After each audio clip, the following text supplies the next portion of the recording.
Hi everyone, welcome to smart class. నా class చూడడం first time అయితే కనుక ప్లీజ్ నా ఛానల్ సబ్స్క్రైబ్ చేసుకోండి. అలాగే నేను చెప్పే తీరు మీకు నచ్చితే లైక్ చేయండి, మీ ఫ్రెండ్స్కి షేర్ చేయండి. అవి హమ్ 10वीं कक्षा में पहला पाठ पढ़ेंगे. కంగారు పడద్దు, ప్రతిదీ నేను తెలుగులో ఎక్స్ప్లెయిన్ చేస్తాను మీకు. సో మనం 10th క్లాస్లో ఫస్ట్ లెసన్ చెప్పుకుందాం. ఎక్స్ప్లెయినింగ్ చూద్దాం. దేకో, బర్స్తే బాదల్, కురిసే మేఘాలు. బర్స్తే కురవడం అన్నమాట, బాదల్ అంటే మేఘం. ఇస్ కవిత కవి సుమిత్రానంద్ పంత్. ఈ పాఠానికి కవి రాసింది ఎవరట? సుమిత్రానంద్ పంత్. సో ఇస్కా విధా క్యా హై అంటే మనం ఏం రాయాలి ఆన్సరు? ఇస్కా విధ, బర్స్తే బాదల్ కా విధ కవిత. ఇది కవిత రూపంలో మనకి చెప్పబడింది. ఇస్మే ఉన్మీకరణ హై. ఫస్ట్లో చూడండి, ఉన్మీకరణ, ప్రశ్న, ఉద్దేశ, నెక్స్ట్ విధా విషయ, కవి పరిచయ ఉన్నాయి ఫస్ట్ పేజీలో. ఫస్ట్ ఇక్కడ పోయం ఇచ్చారు చూడమ్మా. क्या गाती हो किसी बुलाती बदला दो कोयल रानी, प्यासी धरती देख मांगती हो क्या मेघों से पानी. क्या गाती हो किसी बुलाती हो, ఏ పాట పాడుతున్నావు, ఎవరిని పిలుస్తున్నావు? బదలా దో కోయల్ రాణి. బదలా అంటే చెప్పు, ఎవరు చెప్పాలట? కోయల్ రాణి. సో కోయల్ అంటే ఏంటి? కోకిల. కోకిల్ని అడుగుతున్నారు, రాణి అనమాట. ఆవిడని అడుగుతోంది. ఏమని అడుగుతున్నారు? చెప్పమ్మా, ఏం పాట పాడుతున్నావు, ఎవరిని పిలుస్తున్నావు? ప్యాసి ధరితి దేక్ మాంగతి. ప్యాసి ధరితి, ధరితి అంటే భూమి, ప్యాసి అంటే త్రస్ట్, చాలా దాహంగా ఉందట, చూస్తూ అడుగుతోందట. హో క్యా మేఘంసే పాని, ఎక్కడి నుంచి? మేఘాల నుంచి వాటరు అడుగుతోంది. ఇది ఉన్మీకరణ. ప్రశ్న, దీనికి సంబంధించిన క్వశ్చన్స్ ఇక్కడ ఇచ్చారు చూడమ్మా. మీఠే గీత్ కౌన్ గాతి హై. మీఠే, చాలా స్వీట్గా పాట పాడింది ఎవరు? కోయల్. ప్యాసి ధరతి పానీ కిస్సే మాంగ్తీ హై. ప్యాసి ధరతి, దాహం వేస్తుందని చెప్పి కిస్సే మాంగ్తీ హై, వాటర్ ఎవరిని అడుగుతున్నారు? మేఘ్. బాదల్ ప్రకృతికి శోభా బడతీ హై కైసే. సో ఇప్పటిదాకా ఇచ్చిన 2 క్వశ్చన్స్ మనకి పోయంలో ఉన్నాయి. లాస్ట్ ఇచ్చిన క్వశ్చన్ మాత్రం మనం ఓన్గా చెప్పాలి. బాదల్ ప్రకృతిగా శోభా బడతే హై కైసే. బాదలు, ఇప్పుడే చెప్పాను కదమ్మా, మేఘాల యొక్క ప్రకృతి శోభ, దాని యొక్క అందం పెరుగుతోందట. ఎలా పెరుగుతోందట? ఎలాగంటే నల్లన మేఘాలు. బాదల్ కైసే హోతే హై? కాలా హోతే హై. కాలా సే ఉస్కి ప్రకృతి కా శోభ బడతే హై. నల్లగా ఉండడం వల్ల, వాటి మధ్యలోంచి వచ్చే మెరుపులు ఉరుముల వల్ల దాని యొక్క అందం పెరుగుతోంది. ఉద్దేశ్, ఇప్పుడు ఉద్దేశ్ చూడమ్మా. प्रकृति के प्रति काव्य रचनाओं के प्रोत्साहन के साथ साथ सौंदर्य बोध करना, मनोरंजन की भावना जगाना और प्रकृति संरक्षण के लिए प्रेरित करना इसका उद्देश्य है.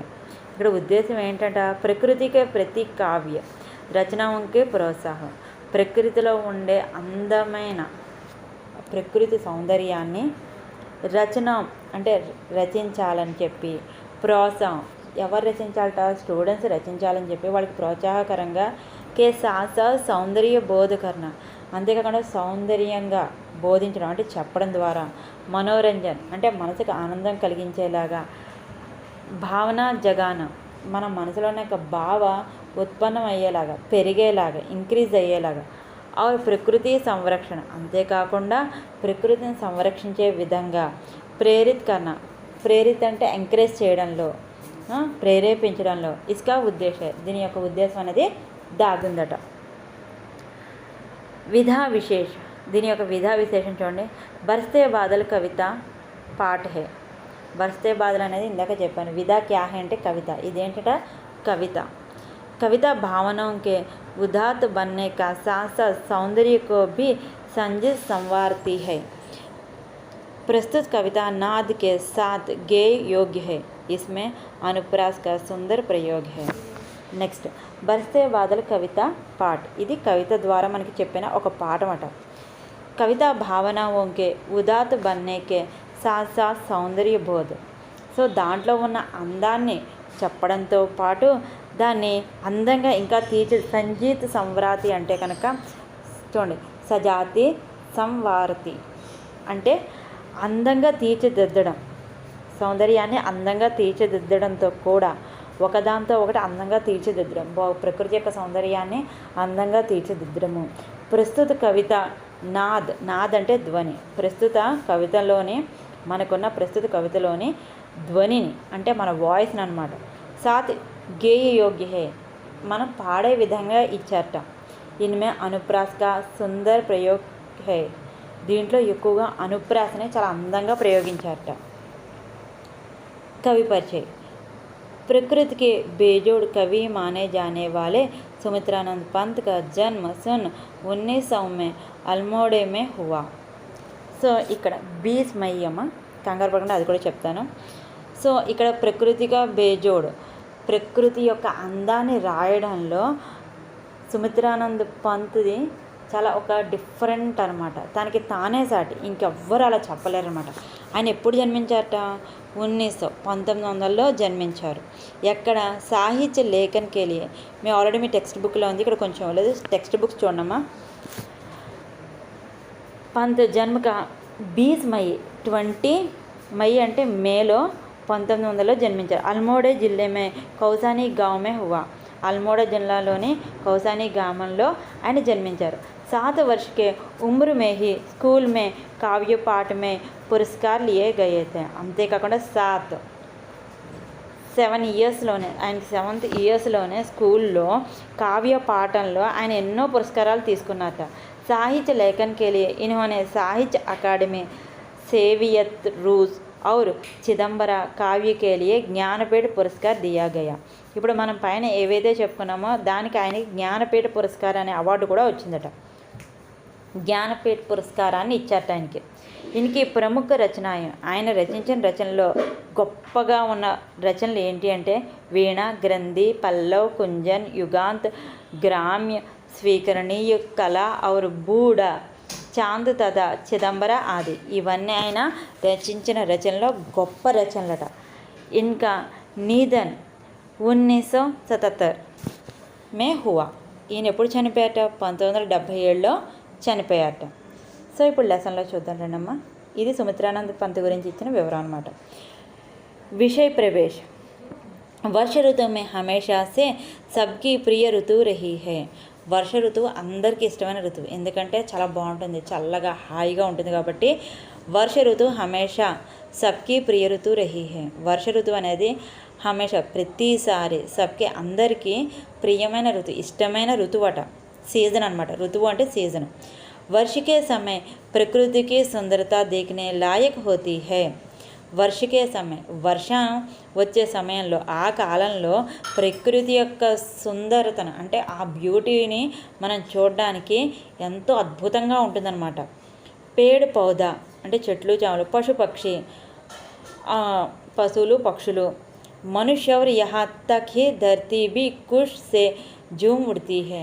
అంతేకాకుండా వీళ్ళందరూ చాలా అందంగా ఆ మాసంలో, ఆ ఋతువులో, ఆ సీజన్లో చాలా ఆనందంగా ఉంటారట, చాలా ఆడుతూ పాడుతూ ఆనందంగా ఉంటారట. ఇసి సౌందర్య వర్ణన్ యహా ప్రస్తుత కియా గయా హై. దీని యొక్క అందాన్ని ఇప్పుడు మనకి ఈ కవిత ద్వారా చెప్పడం జరిగింది. చూడమ్మా, ఫస్ట్ పోయం చెప్తున్నాను. झम झम झम झम मेघ बरसते हैं सावन के, छम छम छम गिरती बूंदे तरुओं से चनके, चम चम बिजली चमक रही रे उर्मे घन के, तम तम दिन के तम में सपने जगते मन के, दादुर टर टर करते जिल्ली बजते जन जन, म्याऊ म्याऊ रे मोर पीऊ पीऊ रे चातक के गण, उड़ते सोने बालक अर्ध सुख से कर क्रंदन, घुमड़ घुमड़ गिर मेघ गगन में बरते गर्जन, रिम झिम क्या कुछ कहते बूंदे के स्वर, रोम सिहर उड़ते जूते वे भीतर अंतर, धरवों पर धरतायम धरती धरती पर, राज के कण कण में तृण तृण को पुलक विलथर, पकड़वारी के धर झुलता है मेरा मन, आवो रे सब मुझे घेर कर गावो सावन, इंद्रधनुष के झूले में झूले मिल सब जन, फिर आए जीवन में सावन मन भावन. సో ఈ పాట మనకి సుమిత్రానంద్ పంత్ రచించారన్నమాట. పోయంకి మీనింగ్ చెప్తాను చూడమ్మా. ఝమ్ ఝమ్ ఝమ్ ఝమ్ మేఘ బరస్తే హే సావన్. ఝమ్ ఝమ్ అనేది వర్డ్ రిపీట్ అయింది, ఆల్రెడీ మనకి ఇందాక చెప్పారు కదా, అది మనకి అనుప్రాస అలంకారం అంట, అది మనకి అనుప్రాస అలంకారం అంటారు. ఝమ్ ఝమ్ ఝమ్ మేఘ బరస్తే హే సావన్. శ్రావణ మాసంలో మేఘాలు ఎలా వస్తాయట, ఝమ్ ఝమ్ ఝమ్ ఝమ్ ఝమ్ ఝమ్ ఝమ్ అనుకుంటూ సౌండ్స్ చేసుకుంటూ వస్తాయట. చమ్ చమ్ చమ్ గిరితీ బూందే తరువంసే చన్కే. సో గిరితీ బూంది, ఆ వర్షపు చినుకులు ఎలా రాలుతున్నాయట కిందకి, ఆ సౌండ్ చంచం అనే సౌండ్ చెట్ల మధ్యలోంచి జల్లెడ పడుతున్నట్టుగా అంత అందంగా సౌండ్ వస్తుందన్నమాట. చంచం బిజిలీ చమక్ రహీ రే ఊర్మే ఘన్కే. బిజిలీ అంటే మెరుపులు, మెరుపులు మబ్బుల మనసుల మధ్యలోంచి చమ్ చమ్ చమ్ అనుకుంటూ మెరుపులు మెరుస్తూ ఉన్నాయట. థమ్ థమ్ దిన్కే తమ్ మే సపనే జగతే మన్కే. చల్లగా ప్రశాంతంగా పట్టపగలే చుక్కల్లో చూడండి, నల్లటి మబ్బులు వచ్చినప్పుడు హాయిగా నిద్రొస్తున్నప్పుడు ఎంత మంచి కళ్ళు వస్తాయి. అలాగా ప్రశాంతంగా చల్లగా ఉన్న పట్టపగలే మనకి ఎన్నో కళ్ళు వస్తున్నట్లుగా ఉన్నాయట. మనకేట మన మనసులో ఎన్నో మంచి మంచి కళలు వస్తున్నట్లు ఉన్నాయట. దాదురు టర్టర్, దాదురు అంటే ఫ్రాగ్ అనమాట, అంటే కప్ప. టర్టర్ సౌండ్, టర్టర్ అని సౌండ్ చేస్తుండే, కరితే అలా సౌండ్ చేస్తుందట. జిల్లీ బస్తీ ఝంఝన్. జిల్లీ అంటే కీచురాళ్ళు, మనకి వానాకాలం పడితే రాత్రులు అవే కీచురాళ్ళు సౌండ్ చేస్తూ ఉంటాయి. ఝన్ ఝన్ ఝన్ ఝన్ ఝన్ ఝన్ అని సౌండ్ చేస్తూ ఉన్నాయన్నమాట. మ్యావ్ మ్యావ్ రే మోర్. మోర్ అంటే మనకి పికాక్, నెమలి. ఇంచక అందంగా నెమలి పింఛాన్ని ఊపి మ్యావ్ మ్యావ్ అని చెప్పి సౌండ్ చేస్తూ అరుస్తూ ఉందన్నమాట. పీవు పీవు చాతక్కే గన్. చాతక్కే గన్ అంటే సమూహం. చాతక అంటే చాతక పక్షి, మీకు ఐడియా ఉండే ఉంటుందమ్మా. ఆ చాతక పక్షి యొక్క సమూహం పీవు పీవు అని సౌండ్ చేస్తుందట. ఉడితే సోనే బాలక్. ఉడితే సోనే బాలక్ జల పక్షులు అంటారన్నమాట. ఉడితే అంటే ఎగురుతూ ఉండే జల పక్షులు అనమాట. అర్ధ్ సుఖ్సే కర్ క్రందన్. అవి ఎంతో సంతోషంగా వాటి యొక్క ఆనంద బాష్పాలని రాలుస్తున్నాయట. అంటే ఆనంద బాష్పాలు, మనం మామూలుగా ఏడవడం వేరు, మనకి ఆనందంతో వచ్చిన కన్నీళ్ళు వేరు. అలాగే ఎగురుతున్న పక్షులు ఆనంద బాష్పాలని విడుస్తున్నాయి అన్నమాట. ఘుమడ్ ఘుమడ్ గిర్ మేఘ్ గగన్ మే భర్తే గర్జన్. ఆకాశంలో మబ్బులు ఘమడ్ ఘమడ్ ఘుమడ్ ఘుమడ్ ఘుమడ్ ఘుమడ్ అని గర్జిస్తున్నాయట. रिमझिम रिमझिम क्या कुछ कहते बूंदों के स्वर. रिमझिम रिमझिम क्या कुछ कहते हैं बूंदों के स्वर. బూంద్ అంటే డ్రాప్స్, వర్షపు చినుకుల యొక్క స్వర్ ఏమంటుందట, రిమ్జిమ్ రిమ్జిమ్. క్యా कहते हैं ఏం చెబుతోందట, వర్షపు చినుకుల యొక్క స్వరంతో ఏం చెప్తున్నాయి. రోమ్ సిహర్ ఉడితే జూతే బీతర్ అంతర్. రోమ్ అంటే మన రోమాలు నిక్కబొడుచు, గూస్ బంప్స్ అంటాం కదమ్మా, గూస్ బంప్స్ వస్తున్నాయి అనమాట. అవి అలాగా మబ్బుల మేంచి వదులుతూ వర్షపు చినుకు నేలని తాకుతుంటే మనకి గూస్ బంప్స్ వస్తున్నాయి. అంటే రోమాలు నిక్కబొడుచుకుంటున్నాయట మన చేతుల మీద రోమాలు. రోమ్ సిహర్ అంటే రోమాలు నిక్కబొడుచుకోవడం, రోమాలు నిక్కబొడుచుకోవడం అంటే గూస్ బంప్స్ అనమాట. నెక్స్ట్ धाराओं पर धाराएं झरती धरती पर. धाराओं पर धाराएं. చూడండి, సముద్రపు నీటి మీద మళ్ళీ వాన పడితే ఎలా ఉంటుంది, అంత అందంగా ఉంటుంది, అంత అందంగా ఉందన్నమాట. ధారల మీద మళ్ళీ ధారలు పడుతున్నట్టుగా ఉందట. రాజుకే కణ్కణ్మే తృణ్ తృణ్కో పులకావిత్తర్. రాజుకే, రాజ్ అంటే డస్ట్, ప్రతి అణువు అంటే ప్రతి మొక్క, భూమి మీద ఉన్న ప్రతి మొక్క, ప్రతి అణువు, ప్రతిదీ పులకిస్తుందన్నమాట. చూడండి, ఫస్ట్ టైము మనకి బాగా ఎండ వచ్చినప్పుడు వర్షపు చినుక అలా కింద పడింది అనుకోండి, ఎంత మంచి స్మెల్ వస్తుంది. అంటే ప్రతి అణువు, ప్రతి మొక్క పులకిస్తూ, ప్రతి గడ్డిపోచ కూడా పులకిస్తూ ఉన్నాయట ఆ వానకి. అంత అందంగా ఉందన్నమాట. పకడ్ వారీకో ధర్ జుల్తే హే మేరామన్. నా మనసు, మేరామన్ అంటే నా మనసు. పకడ్ వారి, వారి అంటే వాటర్, నీటిని పట్టుకోవాలి అని కోరుకుంటోందట. అలా నీటిని పట్టుకొని ఊగాలి అని నా మనసు కోరుకుంటోంది. ఆవోరే సబ్ ముజే, అందరూ రండి. ఘేర్ కర్ గావో సావన్. ఘేర్ అంటే రౌండ్ చేయండి, నన్ను రౌండ్ చేసి అందరూ శ్రావణ మాసం పాట పాడండి. ఎంత బాగుందో చూడడానికి, ఫస్ట్ టైం వాన అలా కింద పడుతుంటే ఎంత బాగుందో. అందరూ నన్ను రౌండప్ చేసి నాతో పాటు ఆడుదురు కానీ రండి. ఇంద్రధనుష్కే జులేమే జులే మిల్ సబ్ సన్. ఇంద్రధనుష్కే జులే. ఇంద్రధనుష్ వచ్చినప్పుడు ఎలా ఉందట, ఇంద్రధనుషు మీద జూలేమే జూలే, ఇంద్రధనుషుకి ఉయ్యాల కట్టి ఊగాలి, ఆనందంగా ఊగాలి, ఊగుదాము అన్నట్టుగా ఉందట. ఫిర్ ఫిర్ ఆయే జీవన్ మే సావన్ మన్ భావన్, మళ్ళీ మళ్ళీ రావాలి ఇలాంటి రోజు మన జీవితంలో. ఫిర్ ఫిర్ మళ్ళీ మళ్ళీ, ఆయే రావాలి, జీవన్ మే మన జీవితంలో ఇలాంటి రోజు మళ్ళీ మళ్ళీ రావాలి. సావన్ మన్ భావన్, మన మనసు కోరుకుంటుందట ఈ శ్రావణ మాసము మళ్ళీ రావాలి, ఇంత అందమైన శ్రావణ మాసము.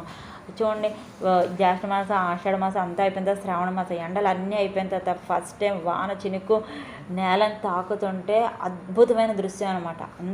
సో దానివల్ల ప్రకృతిలో ఉన్న అందాలన్నీ పులకిస్తూ ఉంటాయి. దాంతోపాటు మనుషులమైన మనకి కూడా గూస్ బంప్స్ వచ్చి మంచి వాసన వస్తుంది. అది చెప్పడం కన్నా అనుభవిస్తేనే ఇంకా అద్భుతంగా ఉంటుంది. అలాంటి లెసన్ గురించి ఈరోజు మనం చెప్పుకోవడం జరిగింది. ఇది మనకి రాసింది సుమిత్రానంద పంత్. నెక్స్ట్ లెసన్ నెక్స్ట్ క్లాస్లో కలుద్దాం.